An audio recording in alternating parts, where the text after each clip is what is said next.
अभी हमारे साथ भूमिहार ब्राह्मण समाज के नेता आशुतोष कुमार जी हैं।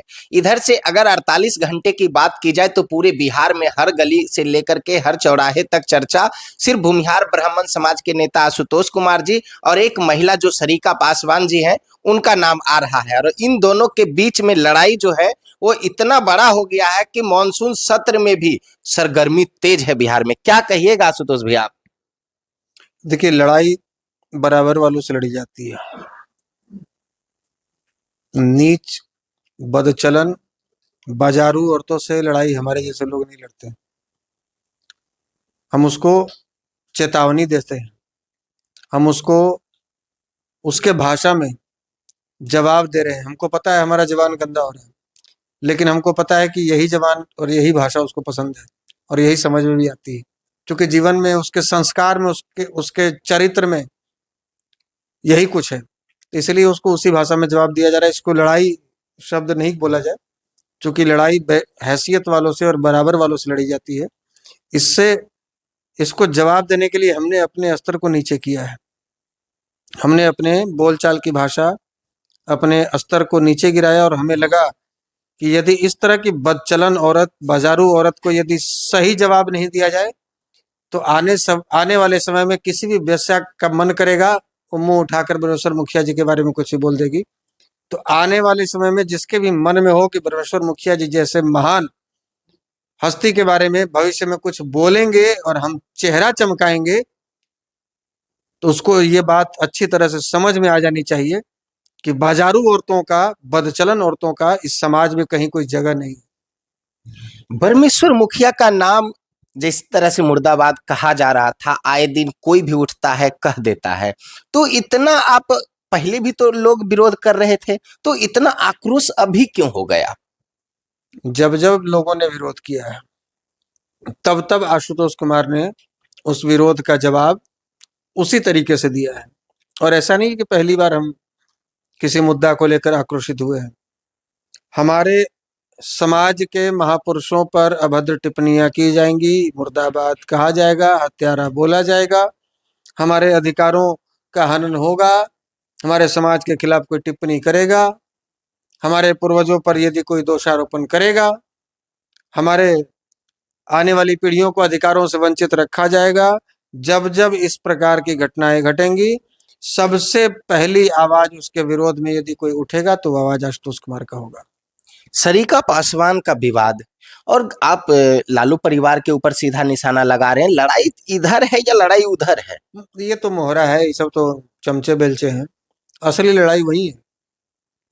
मेन मास्टरमाइंड जो पीछे से बैटिंग कर रहे हैं ना, फ्लॉप क्रिकेटर जो पानी तौली पहुंचाने का काम किए, तेजस्वी यादव।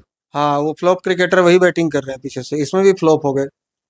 वो इस मामले में थे, इस फेरे में थे कि एक दलित महिला को आगे करके और इस तरीके का मामला करें कि भाई देखिए सामान्य वर्ग के लोग, फॉरवर्ड समाज के लोग किस तरीके से दलित महिला का, लेकिन उस चरित्रहीन महिला का चरित्र उसके समाज के लोग बखूबी जानते हैं। आज उसके समाज के लोग उसके साथ नहीं खड़े हैं। सब लोग समझ चुके हैं कि ये किसके इशारे पर नाच रही है। सब लोग समझ चुके हैं कि भाई वो किसको नुकसान पहुंचाने के लिए ऐसा कर रही है। सबको पता है। इसलिए इस बदचलन औरत पर सबको पता है कि भाई तेजस्वी यादव के भविष्य के रोड़ा चिराग पासवान है। भूमिहारों ने 2020 में बहुत ही मजबूती से चिराग पासवान का साथ दिया, जहां जहां कैंडिडेट दिए। ये बहुत खली है ये बात तेजस्वी को, और उनको पता था। उनके पास तो 20-22 प्रवक्ता है, किसी को आगे कर देते, लेकिन सारिका पासवान को ही आगे किया गया ताकि ये ब्रह्मेश्वर मुखिया जी पर कंट्रोवर्शियल बयान दे और भूमिहार के लोग इस पर विवादित टिप्पणी करें या इसको माकूल जवाब दें, और बाद में या तो पासवान भूमिहार हो जाए और हमारा कांटा दूर हो जाए चिराग पासवान और हम सत्ता के गलियारे में पहुंच जाए। लेकिन ये तो फंस गए, क्योंकि जिस बदचलन औरत के माध्यम से इसने ये हमारे मुखिया जी पर इस प्रकार की टिप्पणी करवाई, उस समाज के लोग बखूबी इसके चलन को बहुत पहले से जानते हैं। उस समाज के लोग इसके कैरेक्टर को जानते हैं। उस समाज के लोग इसके चाल चरित्र को जानते हैं। इसलिए इसके साथ आज कोई खड़ा नहीं है। इसके समाज के लोग भी इसको गलिया रहे हैं। तो अपने जाल में, अपने बुने हुए जाल में तेजस्वी फंस गए और आज बैकफुट पर आ गए। आज उनके आईटी टीम के लोग साइलेंट हो गए। आज खबर भिजवा रहे हैं कि हम कॉम्प्रोमाइज करवा देते हैं आशुतोष जी। कोई कॉम्प्रोमाइज नहीं होगा। हमारे महापुरुषों का अपमान करवा कर यदि आप हमारे साथ कॉम्प्रोमाइज की बात कीजिएगा तो हम स्वाभिमान बेचकर राजनीति करने वाले लोग नहीं। आपको ऐसे ही जवाब देते रहेंगे और लगातार देते रहेंगे। तो ये सीधा चेतावनी तेजस्वी यादव और लालू परिवार को है। और किसको देंगे? अरे इस सड़ी हुई सड़क छाप को हम इसको चेतावनी क्या देंगे? चेतावनी इसके नेता को देंगे हम, चेतावनी इसके आका को दे रहे हैं, इसको क्या देंगे? इसकी क्या हैसियत है इसको चेतावनी देंगे? चेतावनी जिस उसको दी जाती है ना। एफआईआर करने के बाद जब सरिता पासवान निकली तो सुने कि क्या क्या बोल रही थी। जो बोली है उसका जवाब उसको मिल गया है।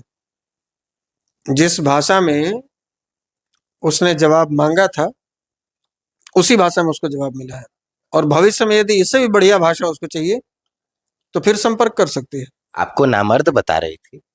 हाँ, नमर्द बताई तो हमने कहा कि तुम टेस्ट तो की नहीं, कैसे पता तुमको कि हम नमर्द हैं? भाई इसके लिए तो पता करना होगा ना, समय देना होगा मेरे पास।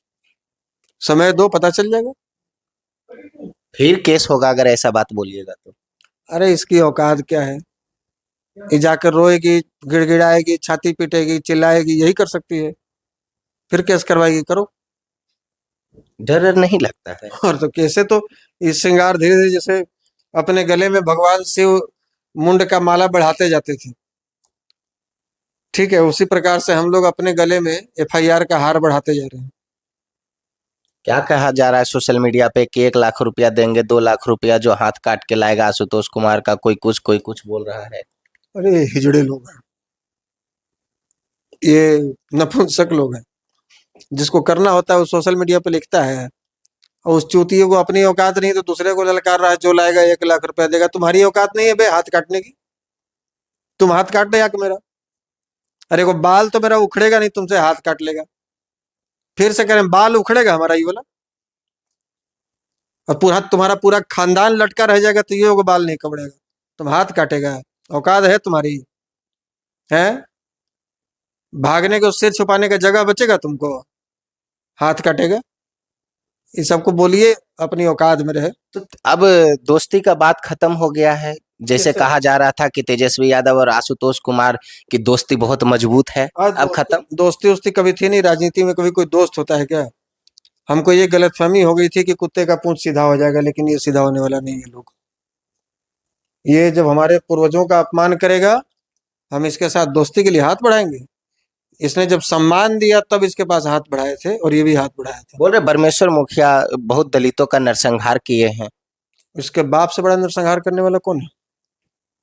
लालू यादव से बड़ा हत्यारा बिहार में कौन है जो अपनी सत्ता के लिए यादवों का गला कटवाए मियापुर में, अति पिछड़ों का गला कटवाए शंकर बिघा में, भूमिहारों का गला कटवाए बारा, सेनारी, चौरम, अहिरा, रामपुर में, दलितों का गला कटवाए बाथे में, राजपूतों का गला कटवाए दलेलचक बघौरा में, और धानुक और कोयरी कुर्मी का गला कटवाए बेलछी में। इतना तो उदाहरण दे रहे हैं। उसके अलावा ऐसे न जाने कितने का सिंगल सिंगल और डबल डबल करवाए। ये बल्क में जो कटवाया है, यानी ये ज्यादा चर्चित था। ये बल्क में जहां 10-20 से अधिक लोग मारे गए, इतने नरसंहारों की गिनती हमने कराई। वो भी उसमें भी कई नाम छूट गए हैं।